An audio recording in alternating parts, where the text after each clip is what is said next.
knight c5 didn't work, right?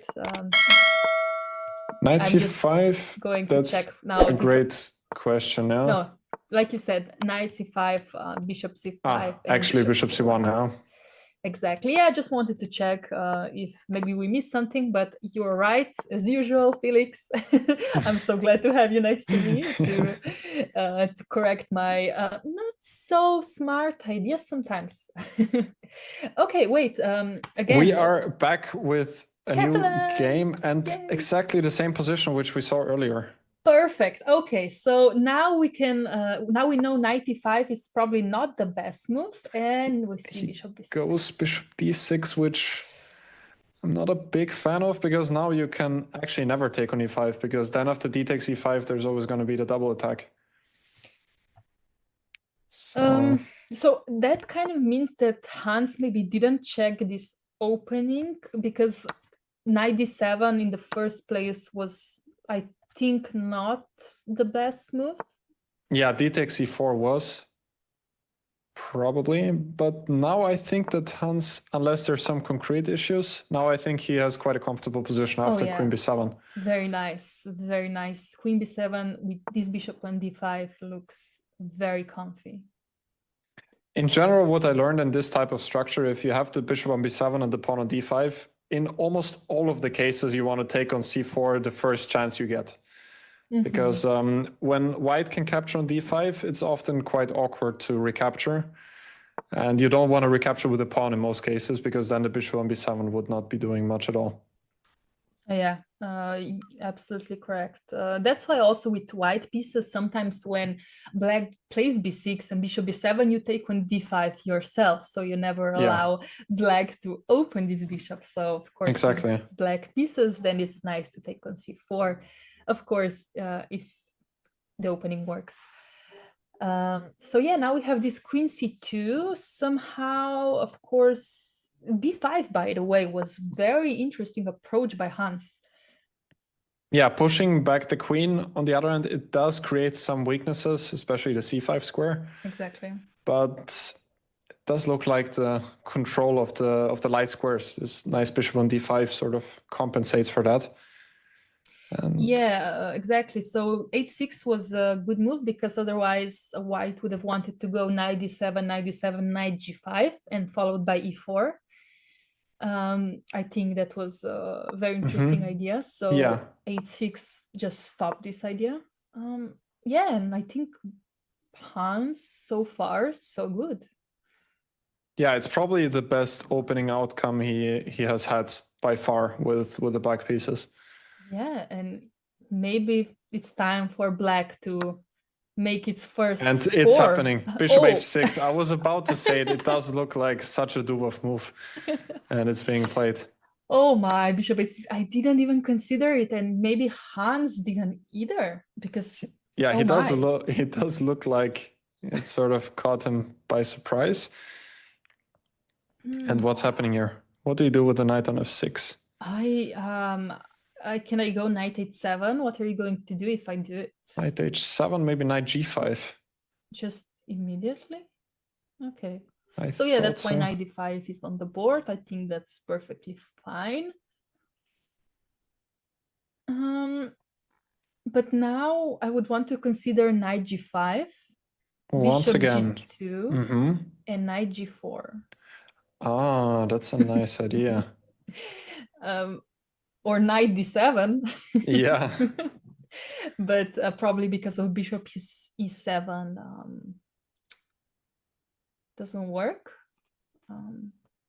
Even though... Yeah, already 2 pieces down there. It's quite a lot of material. If I checkmate, then it's not.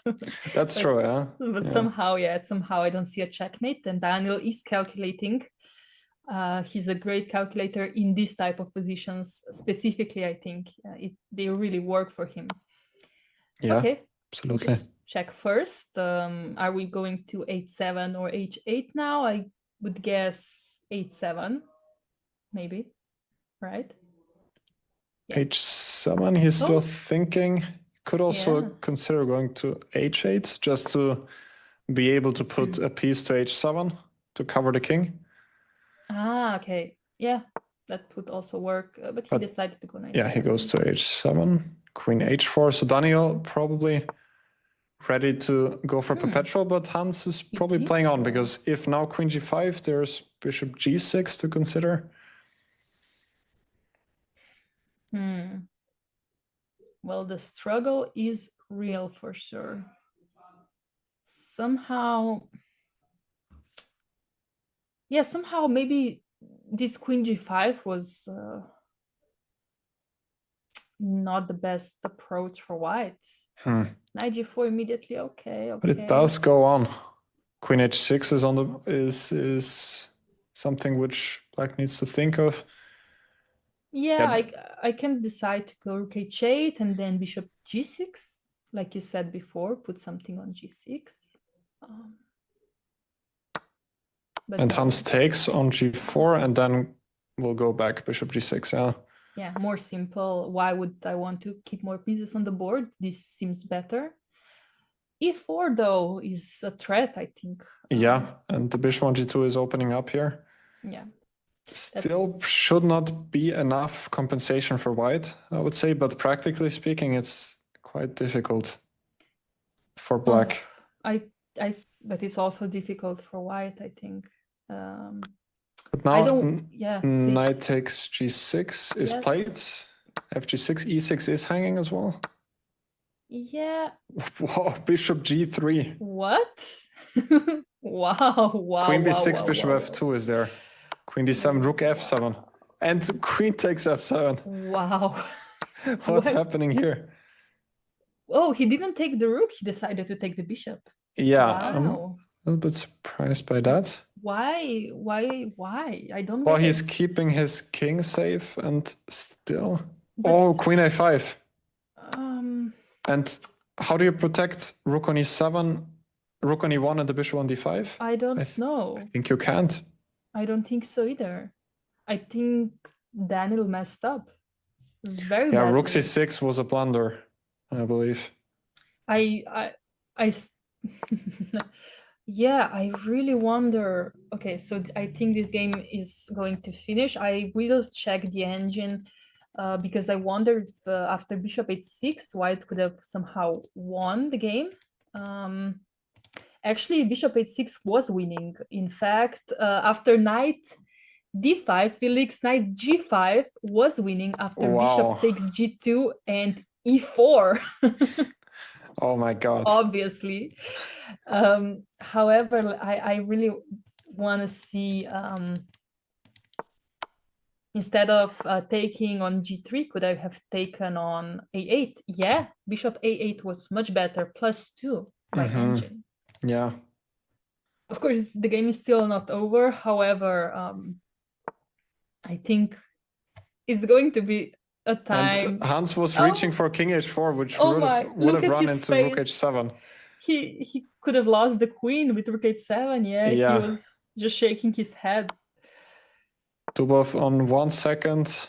Okay. So well, there are some chances to build a fortress. Oh. If white now places the rook, for example, to d3 and puts a pawn on a3, there are some chances. That a fortress? That's still not clear, but... wow, okay, Hans struggling, I see. There are some chances. King f4 is a nice move, trying to checkmate the king. King g3, but the king is running out. Coming out. Is there now a double attack on the queen and the rook? There is queen a1 check, king d2, queen a2. Starting with queen c3, I like this after king d1. And king e1 and king f2, now queen e1 is coming.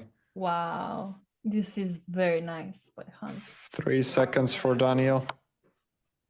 Rook b3, queen a1, and now probably Daniil is gonna lose the pawns, still hanging on to e2. This is close to a fortress now, would you wow, say? What a nice trick. King d2, queen takes e2. But is the pawn endgame winning for black? Oh my. I think it is. I think he's gonna go for it. Yeah. And sacrificing the queen on b2. Very and nice. DUBOV resigns. I think this came very close to a draw. This was scarily close to a draw, I think, at some point. Even though engine disagrees,